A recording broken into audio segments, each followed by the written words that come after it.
എടോ ജയിലുകളൊക്കെ താൻ പിടിച്ച ഗുണ്ടകളെ കൊണ്ട് ഫുള്ളാ. 3 സെൻട്രൽ ജയിലുകളിലും ഹൗസ്ഫുൾ ബോർഡ് എഴുതി തൂക്കിയിട്ടിരിക്കുക. ആ ഗുണ്ടകൾക്കൊക്കെ ഉണ്ട കൊടുക്കാൻ തന്റെ അച്ഛൻ കട്ടുണ്ടാക്കിയ കാശ് കൊണ്ടുവരോ. പോലീസ് ഇപ്പൊ അങ്ങോട്ട് ഓടണു ഇങ്ങോട്ട് ഓടണു. ഈ മൂത്രം ഒഴിച്ചിട്ടല്ല ജീപ്പ് ഓടണത്, പെട്രോൾ ഒഴിച്ചിട്ടാ. കേരളം ഭരിക്കുന്ന CM ഇങ്ങനെ ഒരു കോമാളിയാ വരുത്. അതേടാ, ഞാൻ കോമാളിയാ, സർക്കസിലെ കോമാളി. നീയല്ലേ ഇപ്പൊ എന്റെ റിംഗ് മാസ്റ്റർ. നീ ഇങ്ങോട്ട് ചാടാൻ പറഞ്ഞാ ഇങ്ങോട്ട് ചാടും, അങ്ങോട്ട് ചാടാൻ പറഞ്ഞാ അങ്ങോട്ട് ചാടും. ഒരു ദിവസം എല്ലാം കൂടി എന്റെ കയ്യിൽ നിന്ന് പോട്ടോ.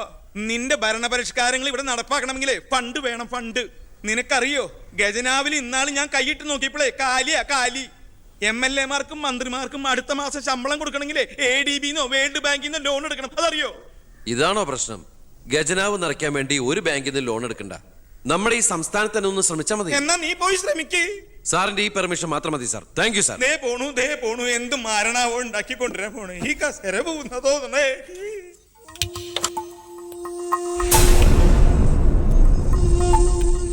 15 വർഷങ്ങൾക്ക് മുമ്പ് ഈ മന്ത്രി ദിവാകരന് ഇലക്ഷനിൽ മത്സരിക്കാൻ കെട്ടിവെക്കാനുള്ള പണം പോലും പാർട്ടിക്ക് സംഭാവന ചെയ്യുന്നു. പക്ഷെ ഇന്ന് അയാൾക്ക് കൊട്ടാര സദൃശമായ ബംഗ്ലാവുകളും മെട്രോ നഗരങ്ങളിലെ ഷോപ്പിംഗ് കോംപ്ലക്സുകളും അടക്കം കോടികളുടെ ആസ്തിയുണ്ട്. രാജൻ ജോസഫ് എന്ന പേരുള്ള ഒരാളുടെ 5 നക്ഷത്ര ഹോട്ടലുകളാണ് ഇതെല്ലാം, 9 എണ്ണം. ഇങ്ങനെ ഒരാൾ ഈ ഭൂമി മലയാളത്തിലില്ല എന്നുള്ളതാണ് സത്യം. ബിനാമി പേരിലും മറ്റ് അഡ്രസ്സുകളിലും നമ്മുടെ എക്സ് മിനിസ്റ്ററും മുൻ പാർട്ടി പ്രസിഡന്റും ഒക്കെ ആയിരുന്ന ഗോപാലകൃഷ്ണ പിള്ളയുടെ ഹോട്ടലുകളാണിതെല്ലാം. ഏകദേശം 100 കോടിയോളം ആസ്തി വരുന്ന ഈ വസ്തുക്കൾക്ക് ആളോ അവകാശങ്ങളോ ഇല്ലാത്തതിനാൽ നമുക്കിത് ഗവൺമെന്റിലേക്ക് കണ്ടുകെട്ടാം. ഒന്ന് നിർത്തണോ, ലൈറ്റ് ഓൺ ചെയ്യ്. താൻ എന്തിനുള്ള പുറപ്പാടാ? സാർ, ഇതുപോലെ 100ഓളം പേരുടെ ബിനാമി ഇടപാടുകളും വൻ അഴിമതി കേസുകളും ഇവർ കണ്ടെത്തിയിട്ടുണ്ട്. അതിൽ 25ഓളം പേർ രാഷ്ട്രീയ പ്രമുഖരാണ്. മാധവൻ നമ്പ്യാർ മുതൽ എന്റെ അച്ഛന് പങ്കാളിത്തമുള്ള ചെറാക്കുളം ഫൈനാൻസേഴ്സിന്റെ ഉടമ പവിത്രം വരെയുണ്ട് സാർ ലിസ്റ്റിൽ. ഏകദേശം 1500 കോടിയിലേറെ നമുക്ക് ഖജനാവിൽ നിറക്കാൻ കഴിയും. അത്തരം പറയലടോ ആഭ്യന്തരമന്ത്രി. ഇവരെ ഒന്നും നമുക്ക് തൊടാൻ പറ്റില്ല. മന്ത്രിസഭ നിലനിർത്താനും MLA മാരെ ചാക്കിട്ട് പിടിക്കാനും തെരഞ്ഞെടുപ്പിന് കോടികൾ വാരി വിതറാൻ കഴിവുള്ള പൊളിറ്റിക്കൽ കിങ് മേക്കേഴ്സ് ആണ് ഇവരൊക്കെ. എന്തായാലും ഇവർക്കെതിരെ ആഞ്ഞടിക്കാൻ തന്നെയാണ് എന്റെ തീരുമാനം. ആഞ്ഞടിക്കാൻ നീ ആരാ? കൊടുങ്കാറ്റോ അതോ കത്രീനെ? സാർ, ഞാൻ പറയുന്നത് എന്താന്ന് വെച്ചാല്, നീ എന്ത് പറഞ്ഞാലും അത് നടക്കില്ല. കോടതിയും നിയമവും മന്ത്രിസഭയും ഒക്കെ വിലക്ക് വാങ്ങാൻ ആസ്തിയുള്ളവരായിട്ട് ഒരു ഏറ്റുമുട്ടൽ ഞാൻ സമ്മതിക്കില്ല. വേണ്ട. സാറിനൊരു കാര്യം അറിയോ? നമ്മുടെ കേരളം ഭരിക്കുന്ന മുഖ്യമന്ത്രിക്ക് എത്ര കോടികളുടെ ആസ്തി ഉണ്ടെന്ന്? തമിഴ്നാട്ടിലും കർണാടകത്തിലൊക്കെ ആയിട്ട് എത്ര ഏക്കർ ഭൂസ്വത്തുണ്ടെന്ന്? ഒരു ദരിദ്ര കുടുംബത്തിൽ ജനിച്ച് ഇപ്പൊ കോടീശ്വരനായി ജീവിക്കുന്ന ആ മുഖ്യന്റെ കഥ ഞാനൊന്ന് വിവരിക്കാം സാർ. Lights of. എന്ത് സാറിന് കാണണ്ടേ? നിർത്തടോ. കേരളം ഭരിക്കുന്ന ആ മുഖ്യമന്ത്രി ഞാനല്ലേ. ഞാനിപ്പോ എന്താ ചെയ്യണ്ടേ? അയ്യർ സാറേ, സാർ അതുകൊണ്ട് കൊണ്ടുപോവാ. അടുത്ത മാരണം. വിദേശ നിക്ഷേപങ്ങൾ വ്യവസായവൽക്കരണത്തിന് എങ്ങനെ പ്രയോജനപ്പെടുത്താമെന്ന് എന്റെ ചർച്ചയ്ക്കായി മലയാളി സംഘടനകളുടെ പ്രത്യക്ഷണം സ്വീകരിച്ച സാറും സാറിന്റെ PAയും അമേരിക്കയിലേക്ക് പറക്കുന്നു. നിങ്ങൾക്ക് 2 പേർക്കുള്ള വിസയും ടിക്കറ്റും.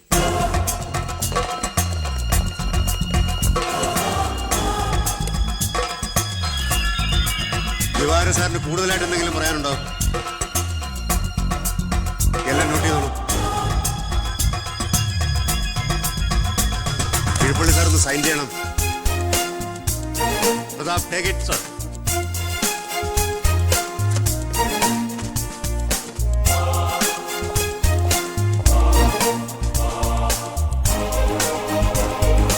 ഒരാളും പുറത്തു പോകരുത്.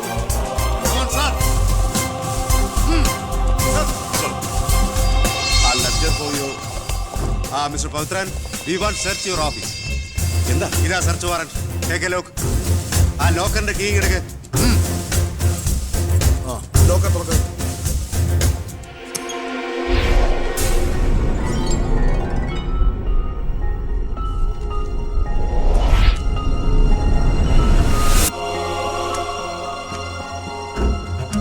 എന്തായി? അതിനകത്ത് കുറച്ചെങ്കിലും വെച്ചേക്കണേ. പാടൂ.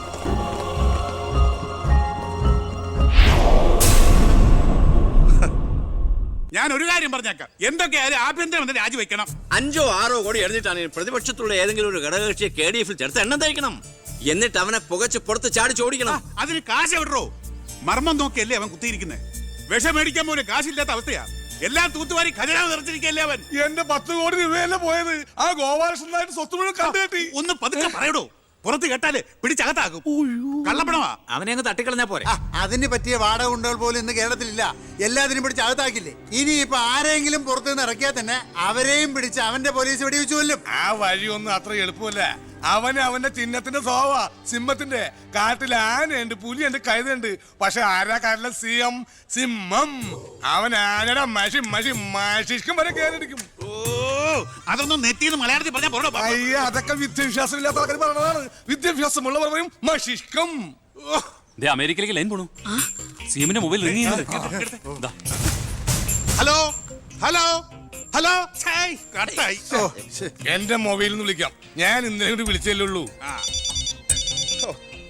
പൊറ്റക്കുഴിയാണ്. ഹലോ, നിങ്ങൾ ക്യൂബിലാണ്? ഇല്ല, സത്യമായിട്ടില്ല. നിങ്ങൾ ക്യൂബിലാണ്. ദയവായി ഒരാഴ്ച കഴിഞ്ഞ് വിളിക്കുക. ശരിയാ, ക്ഷമിക്കണം. കിട്ടിയോ? നമ്മൾ ക്യൂവിലാണ്, ഒരാഴ്ച കഴിഞ്ഞ് വിളിക്കാൻ. ചേടാ നമ്മൾ ക്യൂവിലാന്ന് അമേരിക്കയിൽ എങ്ങനെ അറിഞ്ഞു? ഏടോ, അമേരിക്ക വളർന്നു വലുതായി പോയില്ലേ? അവരെ മറ്റേ സുനാപ്പി വെച്ച് നോക്കിയാണ്. അവൻ രാഷ്ട്രീയ ആചാര്യന്മാരെ പോലും കളി പഠിപ്പിക്കുകയല്ലേ. അവനെതിരായി KDF-ന്റെ എല്ലാ MLA-മാരും തിരിഞ്ഞു കഴിഞ്ഞു. ഇക്കണക്കിന് പോയാൽ ഈ മന്ത്രിസഭ താഴെ വീഴും. പ്രതിപക്ഷം ഭരണപക്ഷത്തിന്റെ തകർച്ച കണ്ട് മിണ്ടാതിരിക്കോ? അവനെന്ന് പത്രക്കാരോട് പറഞ്ഞില്ലേ, അച്ഛൻ നിരപരാധിയാണെന്ന് കോടതിയിൽ തെളിഞ്ഞാൽ പാർട്ടി ആവശ്യപ്പെട്ടാൽ മന്ത്രിസ്ഥാനവും MLA സ്ഥാനവും രാജിവെച്ച് അച്ഛന് വീണ്ടും അവസരം നൽകുമെന്ന്. അതിൽ പിടിക്കണം. പാർട്ടി ആവശ്യപ്പെടണം, അവനെ കൊണ്ട് രാജിവെപ്പിക്കണം. അതിന് അച്ഛൻ ഈ കേസ് ജയിക്കണം. അച്ഛന്റെ പേരിലുള്ള മണിമലയാർ കേസ് തള്ളിപ്പോയതുപോലെ ഈ കൊലക്കേസും തള്ളിപ്പോകും. ഈ കേസ് ഞാൻ ജയിപ്പിക്കും. അച്ഛന് വേണ്ടി ഞാൻ എന്തും ചെയ്യും.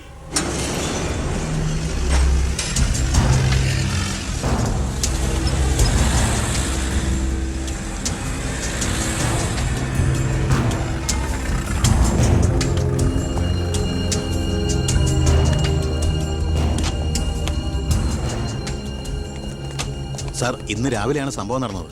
രാഷ്ട്രീയ വാക്കുതർക്കം മൂത്ത് സഹതടവുകാരൻ വെട്ടൂർ ശിവനെ കുത്തിക്കൊല്ലുകയായിരുന്നു സാർ. കൂർത്ത കമ്പി ഉപയോഗിച്ചാണ് പ്രതി കൃത്യം നടത്തിയത്. പ്രതിയെ കോടതിയിലേക്ക് കൊണ്ടുപോയിട്ടുണ്ട് സാർ.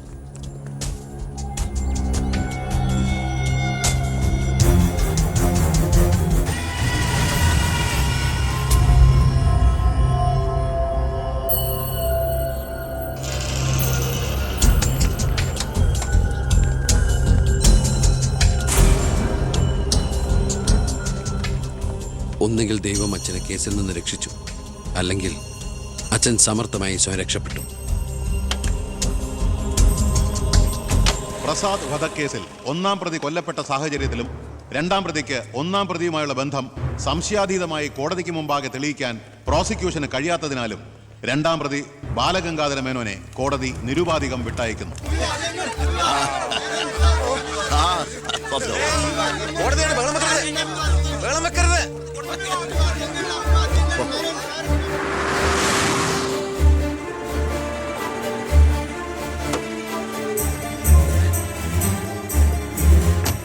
ലക്ഷ്മി, ലക്ഷ്മി, അറിഞ്ഞോ നീ?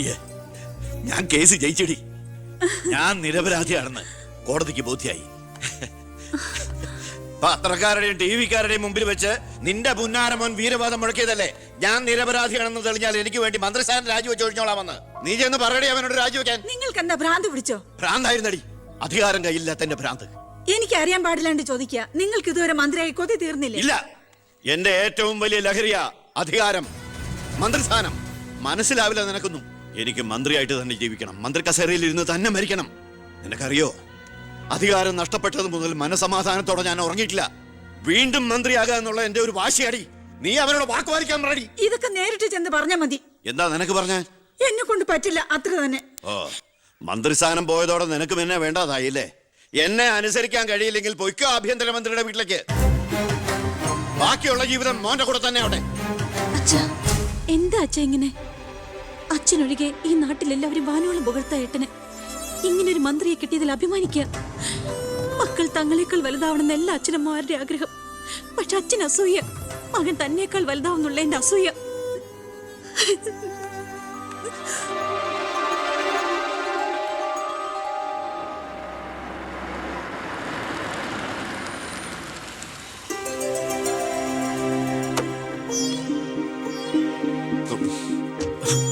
അമ്മേ, ശാരി, ഇത് ആരാ വന്നിരിക്കുന്നത് നോക്കിയേ. വാമേ, അമ്മേ, നീ പോയൊരു ചായ ഉണ്ടാക്കി കൊണ്ടുവാ. നിന്റെ കൈപ്പുണ്യം അമ്മ അറിയട്ടെ. വാമേ, അമ്മയ്ക്ക് ഇങ്ങോട്ട് വരാൻ അച്ഛൻ പെർമിഷൻ തന്ന നിലയ്ക്ക് അമ്മയുടെ ഈ വരവിന് എന്തോ ഒരു ലക്ഷ്യമുണ്ടല്ലോ. എന്താ അമ്മയുടെ മുഖത്തിനൊരു വാട്ടം? ഇത് സന്തോഷിക്കേണ്ട സമയമല്ലേ? അച്ഛനാണെങ്കിൽ കേസെല്ലാം ജയിച്ചു, മകനാണെങ്കിൽ ഹോം മിനിസ്റ്റർ. ഞാൻ മാറി താമസിക്കുന്നു എന്നതൊഴിച്ചാൽ വേറൊരു പ്രശ്നവും ഞാൻ അമ്മയെ കാണുന്നില്ല. പറയമ്മേ, എന്താ പ്രശ്നം? എന്തിനാടാ നിനക്ക് ഈ മന്ത്രിസ്ഥാനം? നീ രാജിവെക്കണം. അപ്പോ അച്ഛൻ ഇതിനാണ് അമ്മ ഇങ്ങോട്ട് അയച്ചത്? നിന്നോട് യാചിക്കാൻ വേണ്ടിയാണ് ഞാൻ വന്നത്. അമ്മ എന്ത് പറഞ്ഞാലും ഞാൻ ഇതുവരെ അനുസരിച്ചിട്ടേ ഉള്ളൂ. പക്ഷേ ഈ കാര്യത്തിൽ അമ്മേനോട് ക്ഷമിക്കണം. ഇപ്പൊ ഞാൻ അമ്മയെ അനുസരിച്ച അത് എന്നെ ജയിപ്പിച്ചു വിട്ട ജനങ്ങളോട് ഞാൻ ചെയ്യുന്ന വഞ്ചനയായിരിക്കും. അത് തന്നെയല്ല, തുടങ്ങി വെച്ച ഒരുപാട് കാര്യങ്ങൾ എനിക്ക് പൂർത്തീകരിക്കാനുണ്ട്. അതുകൊണ്ട് തൽക്കാലം എനിക്ക് രാജിവെക്കാൻ നിർവാഹമില്ലെന്ന് അമ്മ ചെന്ന് അച്ഛനെ പറഞ്ഞ് മനസ്സിലാക്കണം. കുടുംബ ബന്ധങ്ങൾ മറന്ന് നീ മന്ത്രിയായിട്ടിരുന്ന നാട് നന്നാക്ക്. അച്ഛനും അമ്മയും നിനക്ക് വേണ്ടല്ലോ. അമ്മേ, ഞാൻ പറയുന്നത് നീ എന്നോട് മിണ്ടണ്ട.